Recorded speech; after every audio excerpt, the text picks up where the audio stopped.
Olá, pessoal, boa tarde a todas e todos. Sejam bem-vindas e bem-vindos à nossa trilha de aprendizagem de hoje, do dia 24 de maio. Trilha de aprendizagem do EP4, agora exatamente às 14 horas. Eu sou o professor Marcelo Garcia Santana, sou professor de Direito aqui da Estácio e de outras instituições de ensino superior aqui no Rio de Janeiro. E atualmente sou coordenador do Núcleo de Práticas Jurídicas do Campus Alcântara, aqui em São Gonçalo.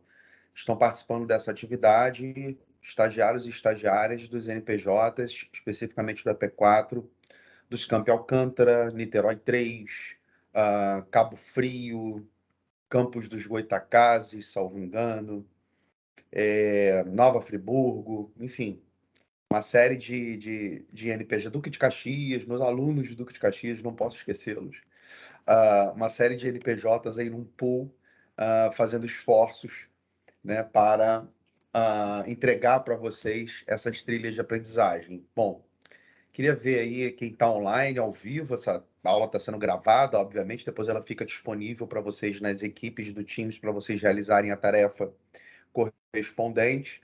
Ao vivo aqui estão conosco o Márcio, o Edeir, grande Edeir, como vai, querido Márcio, também, como é que você vai? Marcele, Kathleen e Diogo.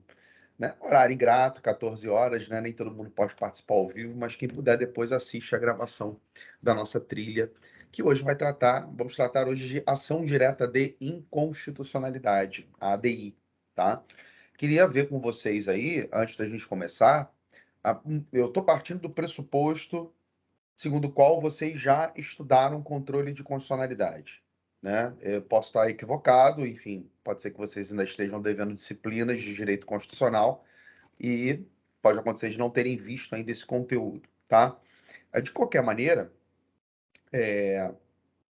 para além disso, né, eu vou trazer alguns conceitos básicos para vocês antes da gente analisar um modelo de ação direta de inconstitucionalidade, que é exatamente a peça que vocês vão ter que produzir a partir dessa tarefa, beleza? Espero que vocês estejam vendo aí o material que eu estou exibindo para vocês na tela, e que vocês estejam me ouvindo e me vendo também bem. Qualquer coisa, deem uma sinalizada aí no microfone, porque vocês não têm acesso ao chat dessa nossa atividade aqui, tá? Então vamos lá, olha, vamos partir de um caso concreto específico, tá? O caso concreto diz o seguinte: no dia 2 de setembro de 2021, foi publicada a Lei Estadual número 22.222, editada pela Assembleia Legislativa do Estado do Rio de Janeiro. Então, nós estamos diante aqui de uma espécie normativa, a lei estadual, tá? Que instituiu em seu artigo 6º, uma lei fictícia, tá, gente? Que instituiu em seu artigo 6º, no âmbito daquele ente federativo, no âmbito daquele estado, a aplicação de pena de trabalhos forçados aos condenados pela prática de crimes hediondos definidos pela legislação brasileira.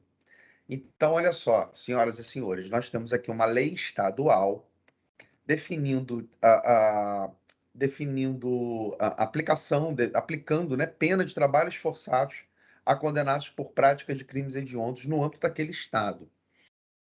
Então, nós já vimos aqui um caso bastante, que é um caso de inconstitucionalidade, que nós chamamos de inconstitucionalidade chapada, né? Aqui a lei, ela tem, muito provavelmente, dois problemas específicos, né? Tanto no âmbito da inconstitucionalidade formal, quanto no âmbito da inconstitucionalidade material. Vocês estão percebendo isso aí, né, de cara. Por que inconstitucionalidade formal? Primeiro porque não é competência do Estado-membro legislar sobre direito penal, para começar por aí, né? Então, se a gente olhar lá a repartição de competências legislativas previstas na nossa Constituição, se a gente olhar especificamente para o artigo 22, inciso 1, para as competências privativas da União, a gente já viu, a gente estudou isso em direito constitucional, a gente já viu que a competência para legislar sobre direito penal é da União e não dos Estados-membros, tá? Muito embora o parágrafo único do artigo 22 traga lá a previsão de possibilidade de delegação dessa competência aos estados, mas isso precisa ser feito por lei específica da União, por lei complementar, e isso não aconteceu, pelo menos não está narrado no caso concreto. Então temos aqui um problema de inconstitucionalidade formal, de cara, né? Que nós classificamos quando estudamos ali as espécies de inconstitucionalidade, estamos vendo aqui que nós estamos diante de uma inconstitucionalidade formal orgânica, né, classificada nesse sentido. E mais, a tal lei estadual define ali, aplica pena de trabalhos forçados aos condenados por essas práticas. Outro problema, estamos diante aí de uma flagrante inconstitucionalidade material, né? Violação de conteúdo da Constituição, né? Então, nós temos ali uma lei estadual violando duplamente a Constituição, no sentido formal e no sentido material. Tá? A partir desse caso concreto, então, fica fácil a gente entender que essa lei estadual é uma lei inconstitucional. Tá? E aí, o que a gente tem que descobrir agora? Né? Isso tudo que eu falei para vocês no início, isso tudo vocês vão trazer nas razões, né? Ali da petição inicial da ação direta de inconstitucionalidade. Tá? Por que essa lei estadual ela é inconstitucional? Beleza? Agora, dito isso tudo, a gente tem que descobrir agora se esse caso concreto aqui desafia a propositura de uma ação direta de inconstitucionalidade, o que é uma ação direta de inconstitucionalidade, onde ela tem que ser proposta, assim, se tratando de lei estadual que viola a Constituição da República, né? Portanto, qual órgão competente para julgamento dessa ação, quem pode propor essa ação, enfim, tá? Aí, no final, diz o seguinte, olha, na qualidade de advogado contratado pelo partido político FMB, Frente da Mulher Brasileira, um partido político fictício, elabore petição inicial de ação direta de inconstitucionalidade, de ADI. Né? Então, aqui o nosso... Quem quer propor essa ADI é um partido político, tá? Beleza? Já adianto a vocês, muito embora não esteja escrito aqui no caso concreto, esse partido político aqui, FMB, que é um partido fictício, ele tem representação no Congresso Nacional. A gente vai falar já já sobre isso, tá? Mas considerem que esse partido político tenha representação no Congresso Nacional, porque a questão da legitimação ativa passa por isso necessariamente, tá? Então, olhamos aqui o nosso caso concreto. Pessoal, alguma dúvida sobre os termos do caso concreto até agora? Alguém não entendeu algum ponto do caso concreto? Alguém não entendeu onde essa lei estadual está violando a Constituição da República?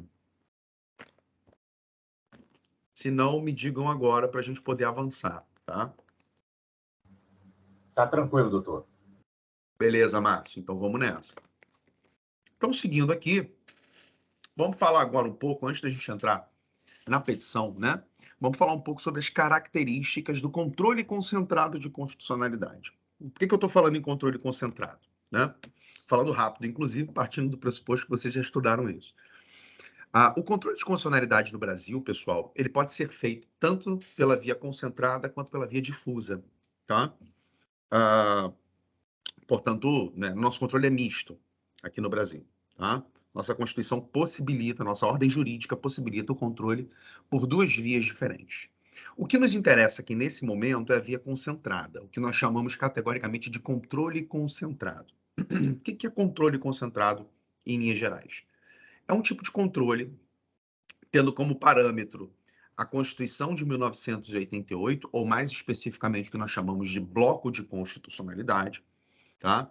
É um controle que é feito por via ação direta, por ações específicas de controle concentrado, que tramitam perante o Supremo Tribunal Federal.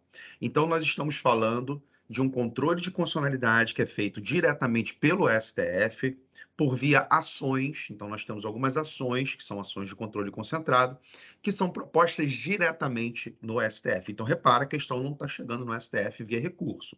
A questão está chegando no STF diretamente por uma ação, né? E é o que nós chamamos, portanto, ali de competência originária do STF, aquilo que o STF julga originariamente, tá?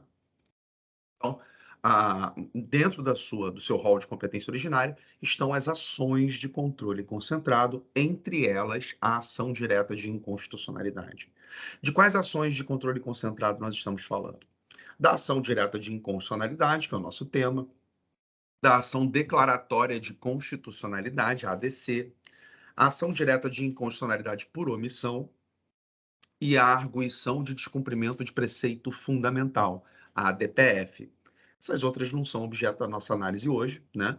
Muito menos da tal ADI interventiva, que tem que ser analisada separadamente, tá? o nosso objeto é a ação direta de inconstitucionalidade. Entre as ações de controle concentrado, a gente está se fixando na ação direta. Mas, vamos olhar características gerais desse tipo de controle. Primeira característica importante, qual é? É tarefa exclusiva do Tribunal Constitucional. Por isso ele é chamado de controle concentrado, né? A competência para exercê-lo está concentrada, resumida, na Corte Constitucional, que no caso brasileiro é o Supremo Tribunal Federal, que é o órgão de cúpula do Poder Judiciário, tendo a Constituição da República como parâmetro desse controle. É preciso que vocês, se habituem com essas expressões, né? A norma que nós estamos analisando aqui no nosso caso concreto é uma lei estadual, portanto, chamaremos essa lei estadual de norma objeto do controle. E a gente está comparando essa norma com o quê? Com a Constituição de 1988, mais especificamente com o que nós chamamos de bloco de constitucionalidade. Então, o parâmetro de controle é a Constituição e o bloco de constitucionalidade. Então, quando o parâmetro de controle é a Constituição e o bloco, quem faz esse controle concentrado é o Supremo Tribunal Federal. Então, essas ações, inclusive a ação direta de inconstitucionalidade, tem que ser proposta no STF. Nesse tipo de ação que nós estamos analisando, a análise da constitucionalidade da lei é feita em tese, não vinculada a um determinado caso concreto, tá? Então, aqui, quando se diz vinculado a um caso concreto, ou seja, no caso do Supremo Tribunal Federal, ele não está analisando se a lei é constitucional ou inconstitucional a partir de uma ação proposta no Poder Judiciário, em instâncias, né, na primeira instância, por exemplo, que chega no STF em grau de recurso, num caso concreto de fulano versus Beltrano. Não é essa a questão, né? Aqui a análise é feita em abstrato. Por que ela é feita em abstrato? Justamente porque não há direitos subjetivos em questão nessa ação. O controle é objetivo sobre a lei em tese, analisando, portanto, em abstrato, melhor dizendo, analisando se essa lei é ou não inconstitucional, e a demanda que é levada ao STF é justamente nesse sentido. Tá? Por isso que esse controle concentrado também é chamado de controle objetivo, também é chamado de controle abstrato, né? Justamente porque essa análise é feita em abstrato, sem interesses subjetivos em questão. O terceiro ponto importante é que a questão constitucional nesse tipo de ação é a única que se discute, habitando, pois, tanto a fundamentação da sentença quanto o dispositivo da sentença, né? Então, essa ação vai desafiar uma sentença do Supremo Tribunal Federal, prolatada pelo Supremo Tribunal Federal, onde a questão principal a ser discutida no caso é se a norma é ou não inconstitucional. Isso, portanto, vai habitar na sentença. A gente sabe que a sentença é dividida em 3 partes, não é isso? Quais são essas 3 partes? Relatório, fundamentação e dispositivo. A questão da inconstitucionalidade vai habitar tanto a fundamentação quanto o dispositivo da sentença, que é aquela partezinha, né, que diz que se julga procedente ou improcedente a ação, né? Quarto ponto importante, estamos diante de, como eu falei, né, de jurisdição constitucional abstrata. Então, não há, né, interesses subjetivos envolvidos. Quinta informação importante. Essa decisão definitiva de mérito, ela tem eficácia temporal ex tunc. O que significa isso? Né? É uma decisão declaratória.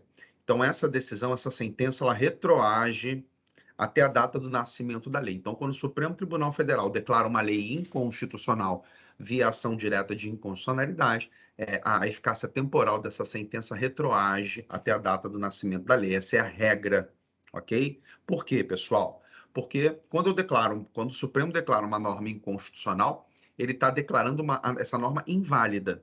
Significa dizer que essa norma nunca produziu efeitos na ordem jurídica, desde que nasceu, desde que ela foi criada. Por isso que a regra é que os efeitos temporais dessa sentença venham a retroagir até a data do nascimento da lei. Essa é a regra, portanto, né? Por que eu coloquei aqui, entre parênteses, modulação? Porque quando a gente estudou controle de constitucionalidade, a gente viu na Lei 9868 de 99, que é a lei que trata da ação direta de inconstitucionalidade, que por razões de segurança jurídica e relevante interesse social, o Supremo pode modular os efeitos temporais dessa sentença, né, de ex tunc para ex nunc, por exemplo, né, da sentença em diante, mas, né, sempre fundamentando isso na sua decisão em razão de segurança jurídica ou relevante interesse social, tá? Mas se ele não se manifesta na sentença, a regra é, portanto, ex tunc, tá? Retroativo. Erga omnes, válido para todos, e com efeito vinculante. Então, essa sentença ela vincula os demais órgãos do Poder Judiciário, e a administração pública direta e indireta nas esferas federal, estadual, municipal e distrital, tá? Sexto ponto importante, indisponibilidade da instância. Isso está, inclusive, previsto no artigo 5º da Lei 9868 de 99, que é a lei que trata da ADI. O que significa indisponibilidade da instância, pessoal? Significa que, nesse tipo de ação, o interesse é público, né? Muito embora existam legitimados ativos, ou seja, sujeitos previstos na Constituição que podem propor esse tipo de ação, o interesse, né, que está sendo, enfim, ali, veiculado, trabalhado naquele tipo de ação, não é interesse do legitimado ativo. O interesse aqui é público de ver uma norma declarada ou não inconstitucional. Então, por isso, uma vez proposta a ação direta de inconstitucionalidade, não pode haver pedido de desistência. Indisponibilidade da instância significa exatamente isso, não se pode dispor da instância. Isso no Código de Processo Civil, lá de 1900 e vovó com dente, não se usava a expressão desistência, né? Se usava a expressão dispor da instância, que é a mesma coisa que desistir. Nesse tipo de ação não pode haver pedido de desistência. Aqui, nesse tipo de ação, a causa de pedir é aberta. O que significa isso? O Supremo Tribunal Federal pode declarar a inconstitucionalidade da lei objeto de controle, mesmo que por outros motivos que não aqueles apresentados pelo legitimado ativo na petição inicial, tá? Então, a causa de pedir... Aqui é uma diferença, né, nesse processo objetivo, né? Diferença das regras estáticas do Código de Processo Civil, por exemplo, né? Não tem que ter uma ligação entre pedido e causa de pedir? Então, aqui isso é relativizado. Tá? Então, o Supremo pode declarar a inconstitucionalidade de uma norma que ele está analisando, mesmo que por outros motivos que não foram aqueles apresentados pelo legitimado na petição inicial. Mas o Supremo, conforme o número 8 aí, ele está vinculado ao pedido, que significa dizer que, se o pedido do legitimado ativo foi a declaração de inconstitucionalidade de um artigo específico de um ato normativo, de uma norma, de uma lei, o Supremo não pode sair por aí declarando a inconstitucionalidade de outros dispositivos da mesma lei, tá? Tem exceção a essa regra? Tem, a gente não vai tratar agora, mas o fato é que, a priori, o Supremo está vinculado ao pedido. Então, ele não está vinculado à causa de pedir, mas ele está vinculado ao pedido formulado na petição inicial. E, por fim, não menos importante, nesse tipo de ação inexistem privilégios processuais da Fazenda Pública. Então, sabe aquele papo de prazo em dobro, prazo em quádruplo? Então, isso não se verifica nesse tipo de ação.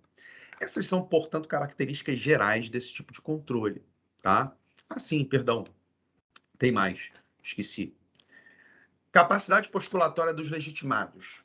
O que significa isso, pessoal? Significa que os legitimados ativos, já conheceremos esses legitimados, eles têm capacidade postulatória. Então, eles não precisam de advogado para propor esse tipo de ação, tá?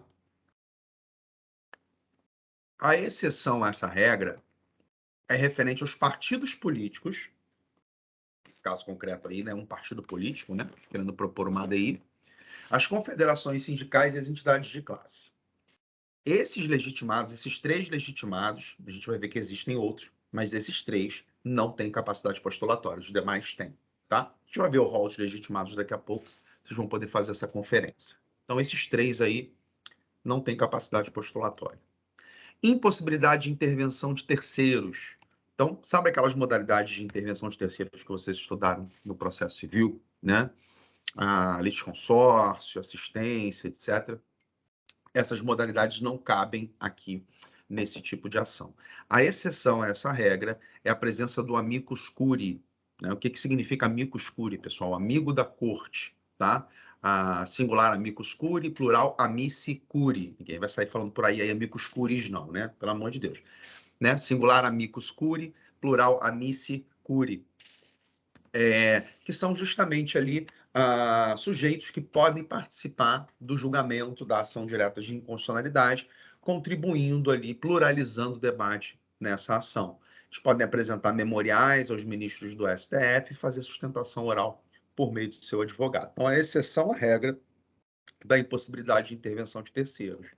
E, por fim, agora sim, impossibilidade de ajuizamento de ação rescisória. Então, não cabe ajuizamento de ação rescisória nesse caso, tá?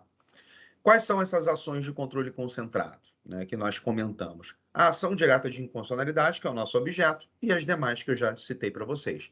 ação direta de inconstitucionalidade por omissão, ação declaratória de constitucionalidade, arguição de descumprimento de preceito fundamental e ação direta interventiva, tá?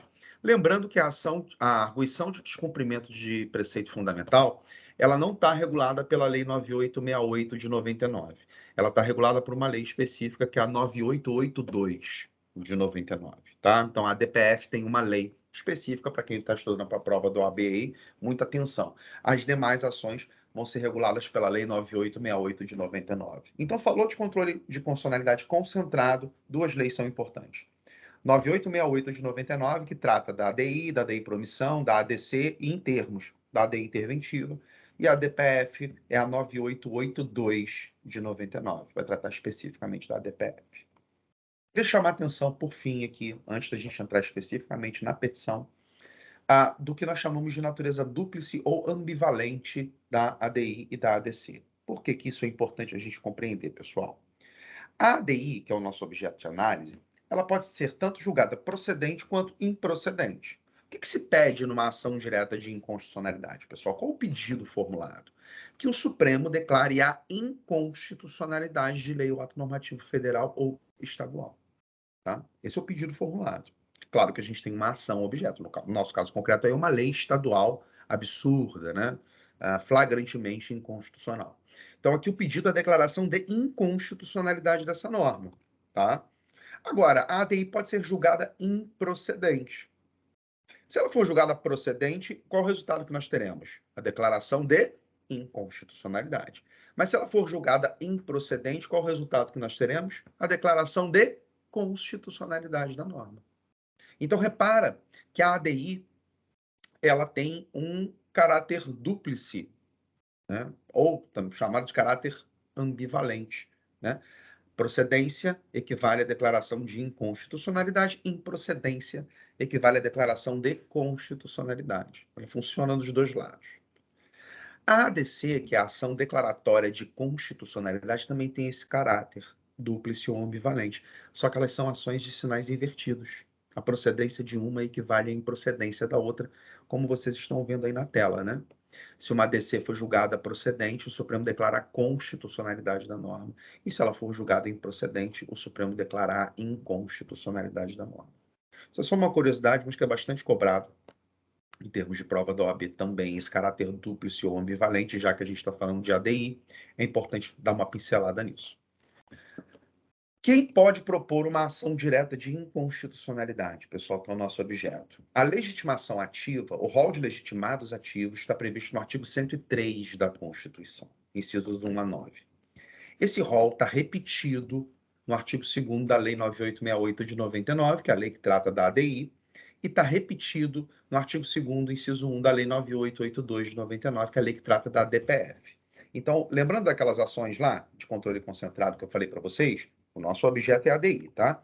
Mas lembrando delas, essas ações aí que são de controle concentrado, quem são os legitimados ativos? Os mesmos, os que estão no rol do artigo 103 da Constituição, que serão, portanto, reproduzidos tanto na 9868 quanto na 9882, tá? O que é importante a gente assinalar antes de olhar para esse rol? A jurisprudência do STF, ela nos fez o favor de dividir esses legitimados ativos, a propositura da ADI, em dois grupos diferentes. Um grupo que nós chamamos de legitimados universais e outro grupo que nós chamamos de legitimados especiais. Qual é a diferença entre os dois?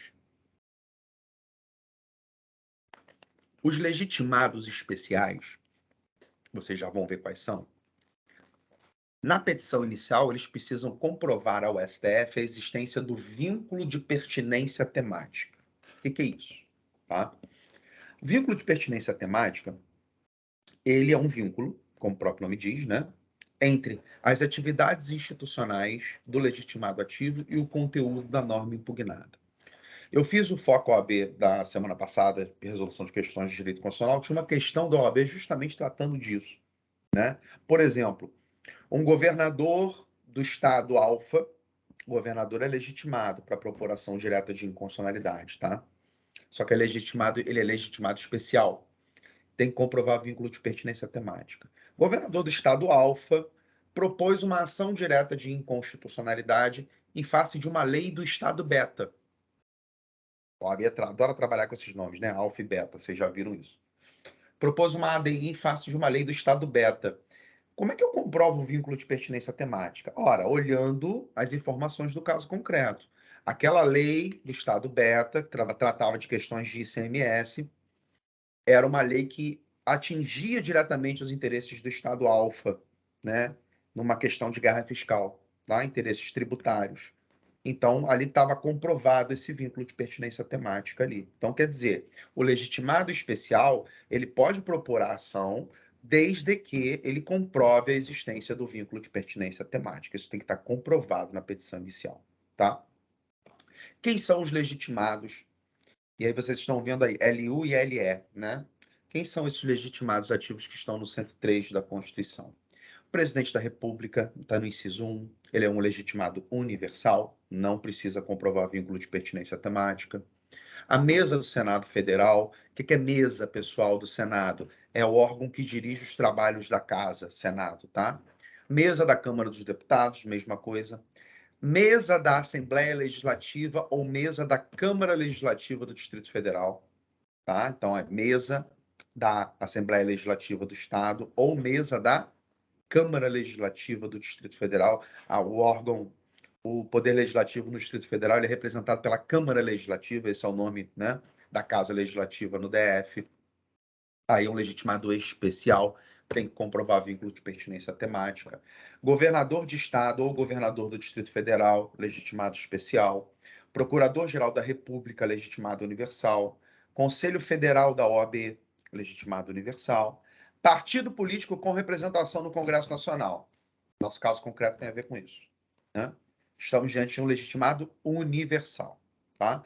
Nós estamos ali falando de um partido político com representação no Congresso Nacional, tá? O partido fictício que eu criei para vocês no caso concreto.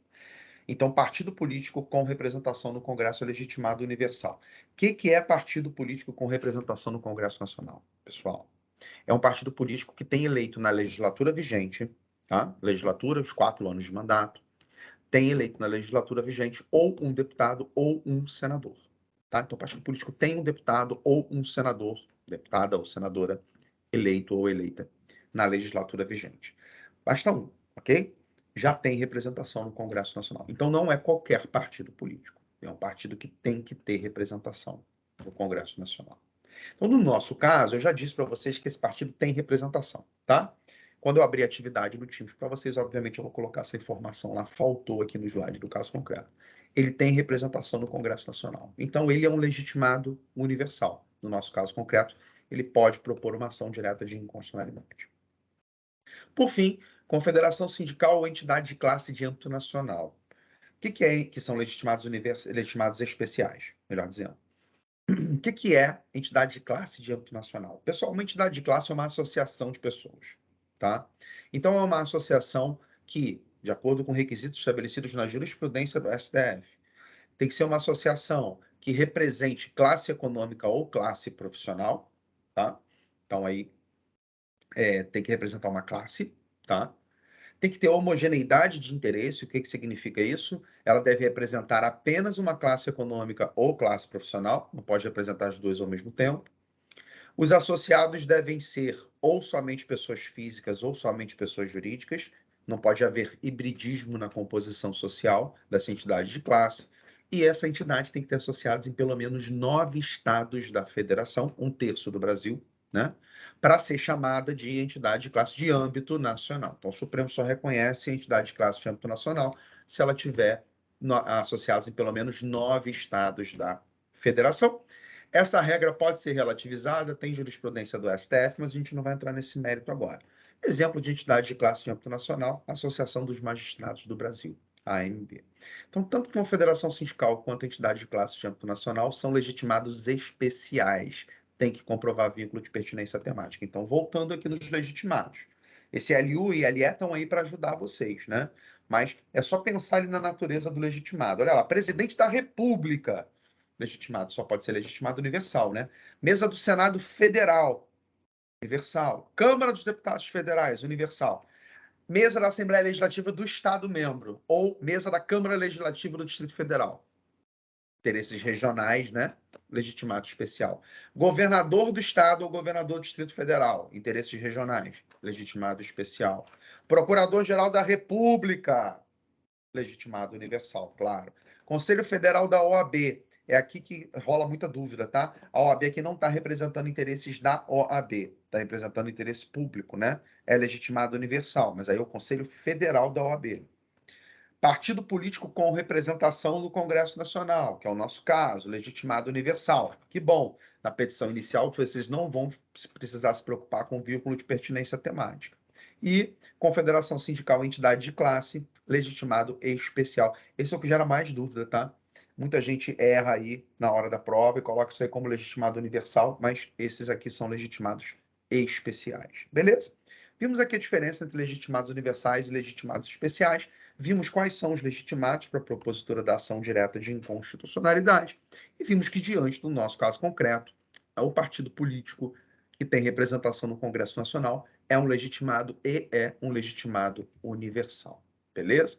Queria chamar a atenção de vocês sobre o julgado na DPF 527, em sede de medida cautelar, tá? Isso foi julgado em 2018. Houve uma ampliação do conceito de entidade de classe.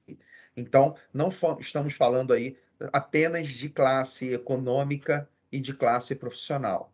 Diante desse julgamento, nessa DPF, o relator, ministro Luiz Roberto Barroso, reconheceu também a legitimidade para propor essas ações como entidade de classe de órgãos, entidades que representam a sociedade civil, mais especificamente grupos minoritários e vulneráveis. Portanto, reconheceu aí a legitimidade ativa da ABGLT, Associação Brasileira de Gays, Lésbicas e Transgêneros, como entidade de classe de âmbito nacional. Tá? Então, aí tem o julgado do Barroso, né, dizendo isso. Tá? Nós vamos resumir essas entidades, as classes conhecidas, né? Vamos estender isso a grupos que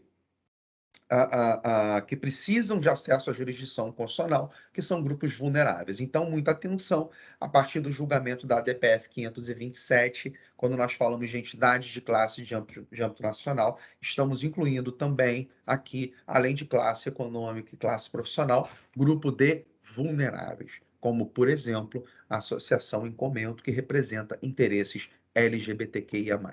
Beleza? Então, esse é um precedente importante. Qual é o objeto da ação direta de inconstitucionalidade, que é a nossa análise aqui? A ADI, ela está prevista no 102, inciso 1, alineada da Constituição, compete ao Supremo principalmente a guarda da Constituição, 102, inciso 1, competindo-lhe julgar e processar originariamente, a linha a ação direta de inconstitucionalidade em face de lei ou ato normativo federal ou estadual. Tá? Então, de acordo com a Constituição, uma ADI pode ser proposta no STF, requerendo a declaração de inconstitucionalidade de lei ou ato normativo federal ou estadual. Nosso caso concreto, a gente está diante de um ato normativo estadual, ok? Então, ele pode ser objeto de ADI. Federal e estadual, no nosso caso concreto é estadual. Qual poderia ser a sua dúvida? Lei ou ato normativo distrital, porque não está escrito no 102.1a da Constituição, tá? Essa dúvida é sanada a partir de uma interpretação sistemática da Constituição. A gente sabe que o Distrito Federal ele exerce competências legislativas estaduais e municipais, certo? A gente estudou isso lá no sistema de repartição de competências legislativas, lá em Direito Constitucional 2, ou Organização do Estado, não sei o nome da disciplina que vocês cursaram, né? Organização estatal. Nós vimos isso lá, né? Então, o Distrito Federal, a lei distrital, ela pode abordar tanto temas estaduais quanto temas municipais, locais, né? Então, uma lei distrital pode ser objeto de ação direta de inconstitucionalidade? Depende. Se essa lei distrital estiver tratando de tema de competência estadual, pode. Agora, se ela estiver tratando de tema de competência municipal, não pode ser objeto. Por quê? ADI só em face de lei ou ato normativo federal e estadual. Distrital em termos. Então, essa expressão aí é importantíssima para vocês decorarem, né? E lei e ato normativo distrital? Em termos. Em termos significa o quê? Depende, né? Se a lei estadual estiver abordando tema de competência estadual, pode. Se a lei distrital estiver abordando o tema de competência municipal, não pode, tá? Porque lei municipal não pode ser objeto de ADI. Competência Supremo Tribunal Federal, como nós já vimos, está no 102.1a. Parâmetro de controle, aquilo que eu vou servir para analisar se a norma é ou não inconstitucional. Aquilo que nós chamamos de bloco de constitucionalidade. O que compõe esse conceito chamado bloco de inconstitucionalidade? Nós estamos falando das regras constitucionais, dos princípios constitucionais e dos tratados internacionais sobre direitos humanos aprovados na forma do artigo 5º, parágrafo 3º da Constituição, que são aqueles tratados internacionais que ingressam na ordem jurídica brasileira com status de emenda à Constituição. Esses 3 itens aí compõem o que nós chamamos de bloco de constitucionalidade. É para esse bloco de constitucionalidade que eu vou olhar para saber se uma norma é ou não inconstitucional, em se tratando especificamente de ação direta de inconstitucionalidade, tá? Por exemplo, o mesmo raciocínio não se aplica na DPF, né? A DPF, o parâmetro de controle são só aquelas normas constitucionais que fazem referência a preceito fundamental, né? Diferente da ADI. A ADI é o tudão. Entra aí o bloco de constitucionalidade como parâmetro de controle. Regras constitucionais e princípios constitucionais. Lembrando que regras e princípios têm força normativa. Regras e princípios são espécies do gênero norma constitucional. Então, as normas constitucionais são compostas de regras constitucionais e de princípios constitucionais. Então, o que compõe o bloco, que é o parâmetro de controle? Regras, princípios e tratados internacionais sobre direitos humanos, aprovados nos termos do artigo 5º, parágrafo 3º da Constituição, ou seja, que entram na ordem jurídica brasileira com status de emenda constitucional. Estou fazendo uma mega revisão aqui, tá? Para vocês, para a gente poder trabalhar com tranquilidade a petição inicial, tá bom? Espero que esteja sendo aí de serventia para vocês recapitularem, que já estudaram controle de constitucionalidade, recapitularem algumas questões importantes. É por isso que eu estou falando rápido, inclusive, para a gente poder ganhar tempo, tá? Legitimados ativos nós já conhecemos. Quem são os legitimados passivos? Né? Esse tipo de ação, pessoal, a ação de controle concentrado, é uma ação que ela tem partes de sentido formal, né? Ela tem legitimado ativo, autor, que propõe, e legitimado passivo, réu, né? Entre aspas. Mas lembrando que o interesse é público, o interesse não é do legitimado ativo, né? Mas ela tem partes em sentido formal. Em face de quem a ação direta de inconstitucionalidade pode ser proposta? Né? O artigo 6º da Lei 9868, de 99, que é a lei que trata da ADI, ele diz o seguinte, olha lá, o relator pedirá informações aos órgãos ou autoridades das quais emanou a lei ou o ato normativo impugnado. O que esse legitimado passivo faz? Ele presta informações no prazo de 30 dias. Né? Então, o legitimado passivo, quem vai estar no polo passivo dessa ação? O órgão, né, ou autoridade da qual emanou o ato normativo. Então, falando de uma lei estadual, pressupõe-se sancionada pelo governador. Quem vai estar no polo passivo dessa ação? A Assembleia Legislativa do Estado, né? É uma lei do Estado do Rio de Janeiro? Não lembro agora, acho que é. Deixa eu ver aqui rapidinho. Estado do Rio de Janeiro, isso. Assembleia Alerj vai estar no polo passivo dessa ação, mas o governador do Estado do Rio de Janeiro que sancionou essa lei, tá? Então, eles são os legitimados passivos. O que eles vão fazer nessa ação, além de constarem no polo passivo da ação? Eles não vão contestar a ADI, eles vão prestar informações, tá? Então, a gente tem que requerer aí a intimação desses legitimados para que eles prestem informações no prazo de 30 dias nos termos da Lei 9868. Presença do amicus curiae, no nosso caso, não é relevante, mas né, salientando de novo que é possível a participação de órgãos ou entidades de representação da sociedade civil como amigo da corte. Tá? No nosso caso, a gente não está analisando uma participação de amigo da corte. O nosso caso concreto não desafia a formulação de uma petição ao relator requerendo a participação de um amigo da corte. Nosso caso é de inicial de ADI, mas só para repisar essa informação. Quem é que vai contestar essa ação direta de inconstitucionalidade? O advogado-geral da União. Olha o que diz o 103, parágrafo 3º da Constituição. Quando o STF apreciar a inconstitucionalidade em tese, ou seja, em abstrato, controle concentrado, de norma legal ou ato normativo, citará previamente o advogado-geral da União que defenderá o ato ou texto impugnado. Então, de quem é o papel de contestar essa ação direta de inconstitucionalidade? Do advogado-geral da União. A gente podia, por exemplo, nessa atividade, propor uma contestação, né? Aqui não, aqui a gente vai fazer uma petição inicial. E a participação do Procurador-Geral da República, que nos termos do artigo 8º da Lei 9868 de 99, participa como custos legis, tá? Não é necessário, na petição inicial, não é requisito vocês requererem a intimação desses sujeitos para se manifestarem nos termos da Lei 9868 de 99. Mas é sempre bom, né? Que a bunda não atrapalha, tá?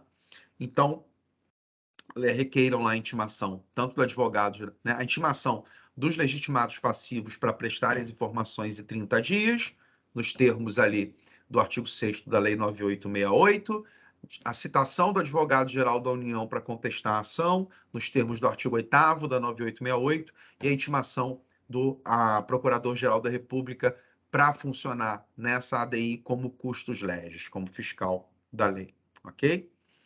Esses são os personagens principais aí da ação direta de inconstitucionalidade.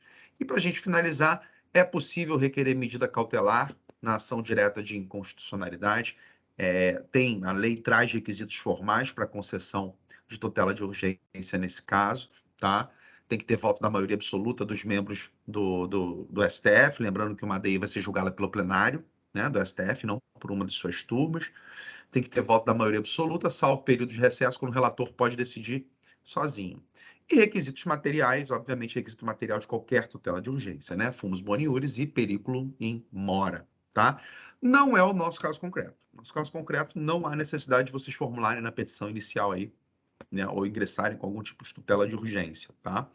Mas é importante vocês saberem que é possível, tá? Quais são os efeitos na decisão da medida cautelar? Eficácia contra todos, né? Com efeito ex nunc, ou seja, da decisão da medida cautelar em diante, tá? Podendo haver modulação temporal desses efeitos. E ela torna temporariamente aplicável a legislação anterior, né? Que tenha sido revogada por essa lei objeto da ação, tá?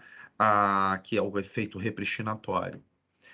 Na decisão definitiva de mérito, a eficácia é ex tunc, né? Efeitos retroativos, como eu disse a vocês, com efeito repristinatório também, ou seja, se uma lei foi revogada por essa norma declarada inconstitucional, essa lei revogada, na verdade, ela tem a sua vigência restaurada, né? E eficácia erga omnes com efeito vinculante, eu já disse para vocês que quem é que está vinculado aí, né? Os demais órgãos da administração pública direta, os demais órgãos do Poder Judiciário e a administração pública direta e indireta em todas as esferas, tá? Vamos olhar agora para o modelo de petição inicial de ação direta de inconstitucionalidade para vocês verem a estrutura da peça, para vocês poderem produzir a peça que vocês têm que produzir a partir do nosso caso concreto, tá? Então, vou abrir aqui um modelo para vocês. Isso aqui é um modelo, pessoal, é uma petição inicial, enfim, né? Existente, tal, não é nenhum tipo de modelo de site, de modelinhos, né? Mas é só para a gente ter uma noção da estrutura da peça, tá? Vocês podem achar esse modelo aí na internet, a partir desse mesmo, pelo número da ação, pelas partes, etc. Olha lá, petição dirigida ao presidente do Supremo Tribunal Federal, né? Quem é o legitimado ativo aqui? A Associação Nacional dos Defensores Públicos da União, ou seja, uma entidade de classe de âmbito nacional. A gente sabe, não é o nosso caso é partido político, entidade que é legitimado universal. Aqui, no caso, é uma entidade de classe de âmbito nacional, que é legitimado especial. Então, o que a gente espera encontrar nessa petição inicial? A questão do vínculo de pertinência temática, tá? A qualificação vem propor ação direta de inconstitucionalidade em face de quem? Olha lá o legitimado passivo. Tá dando para vocês enxergarem aí, tá muito pequenininho. Acho que tá dando, né? Quem é o legitimado passivo aqui? Assembleia Legislativa do Estado de Santa Catarina. Por quê? Porque é uma lei estadual. Está sendo impugnada aqui. e governador do estado de Santa Catarina. Então, muito parecido com o nosso caso, né? Também é uma lei estadual. No nosso caso, quem vai estar no polo ativo? O partido político. E quem vai estar no polo passivo? A Assembleia Legislativa do Estado do Rio de Janeiro, o governador do Estado do Rio de Janeiro. Tá? Como é que eles começam essa petição inicial aqui? Eles começam trazendo o objeto da ação, né? Então, trazem ali algumas considerações gerais sobre a norma que está sendo objeto de impugnação aqui, de controle, né? Então, é aqui nesse lugar onde vocês vão tratar ali relatando do que trata a lei a partir do caso concreto, né, que é uma norma estadual, que uma lei estadual pode ser objeto de controle de constitucionalidade via ação direta de inconstitucionalidade, né? Foi uma lei editada em tanto do tanto, enfim, noções gerais, dados gerais da lei que está sendo objeto de controle. Essa é uma petição inicial muito extensa, vocês vão fazer uma petição inicial infinitamente menor, que é a partir de um caso abstrato, né? Mas aqui ele está trazendo uma série de, enfim, de indicações legislativas, tá? Jurisprudência, né? Para dizer que aquela lei pode ser objeto de controle. Não é o nosso caso especificamente, tá? Na segunda parte da petição, ele está trazendo o seguinte, olha lá, da legitimidade ativa e da pertinência temática. Olha lá, por que ele está trabalhando pertinência temática? Porque ele é um legitimado especial. Não é o nosso caso. Nós estamos aí trabalhando com legitimado universal. Então, vocês não precisam falar de pertinência temática na peça. Aqui está falando sobre por quê? Porque é um legitimado especial. Mas é importante vocês falarem da legitimidade ativa, né?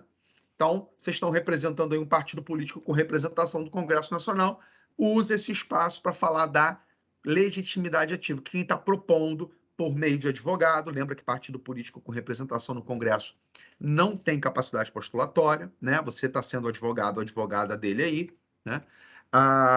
É legitimado universal. Então, é importante você falar da legitimidade ativa, importante você falar que é legitimado universal, de acordo com a jurisprudência do STF. Dá uma pesquisada na jurisprudência nesse sentido, pode trazer a colação ali, essa jurisprudência. Mas não precisa falar do vínculo de pertinência temática, porque vocês estarão representando um legitimado universal. No ponto 3 da petição, está entrando na inconstitucionalidade das normas impugnadas. Então, aqui é o lugar para abrir a caixa de ferramentas, né?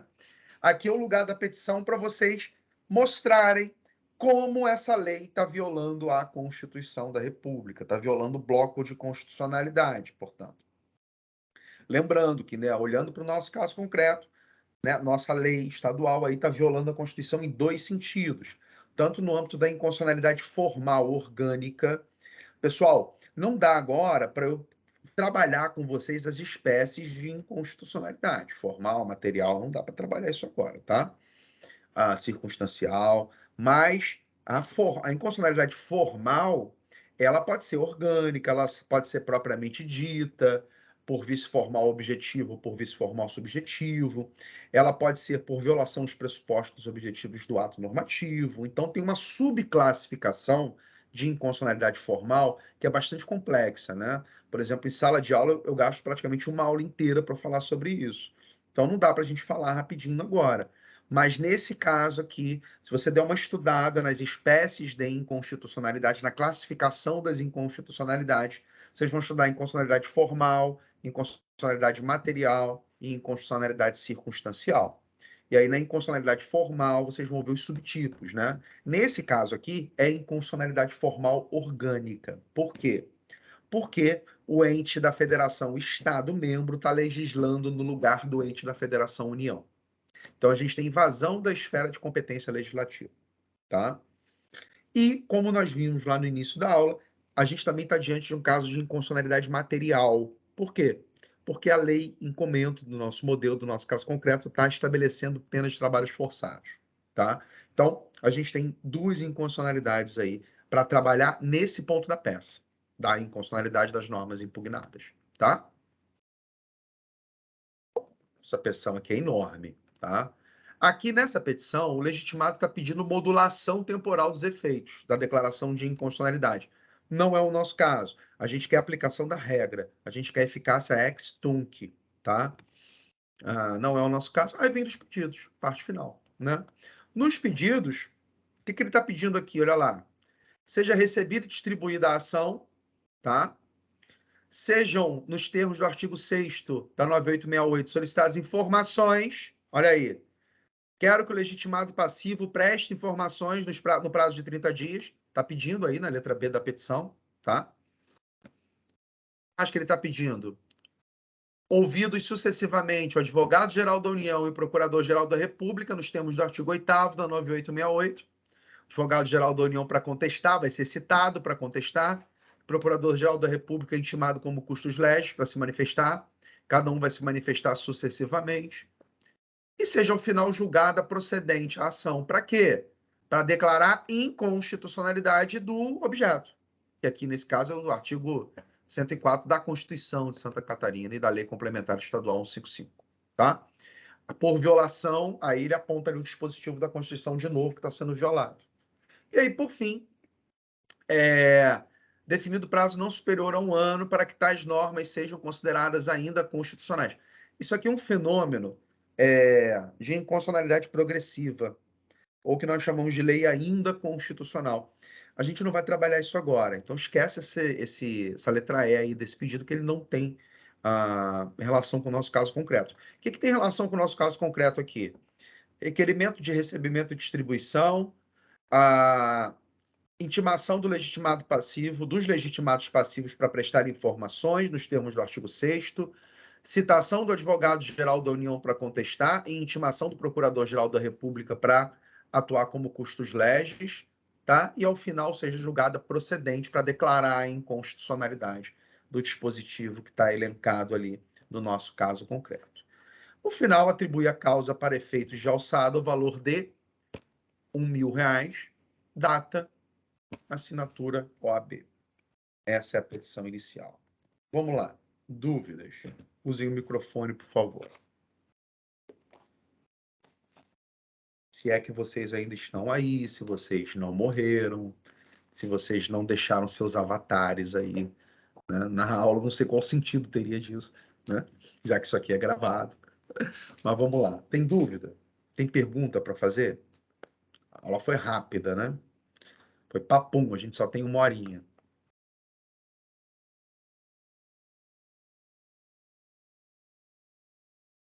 Não? Caramba, eu espero petições iniciais de ação direta de inconstitucionalidade da Nike, né? Aquelas que não podem sequer ser corrigidas, né? Já que vocês não têm dúvidas, tá? Então, beleza, pessoal. Só uma questão. Fala, Márcio. Ali do partido, a gente tem que especificar que ele tem representatividade no Congresso, né? Não é isso? Márcio, isso é fundamental. Fundamental. Ali naquela parte inicial, né, do legitimado ativo, você tem que dizer que você é um partido político com representação no Congresso Nacional. Senão, você não é o legitimado ativo. Ok. Tá? Ok. Como é um caso fictício, vocês podem usar nas razões. Olha, é um partido político com representação no Congresso Nacional, eis que tem um deputado eleito, ou eis que tem um senador eleito, tal, né, para explicar, né, por que tem representação no Congresso. Tá? Então, beleza. É isso. Ok, galera. Daqui a pouquinho, essa aula gravada sobe para a equipe do EP4 e a tarefa tradicionalmente é aberta lá, com prazo, aqui no caso de Alcântara, vou botar o prazo de 17/6 para vocês entregarem essa petição inicial. A gente está no dia 24 de maio ainda. Por favor, não demore em entregar isso logo para vocês já cumprirem as tarefas do NPJ, tá bom? Beijo, foi ótimo estar com vocês, espero ter ajudado. A gente se encontra numa outra oportunidade. Um forte abraço.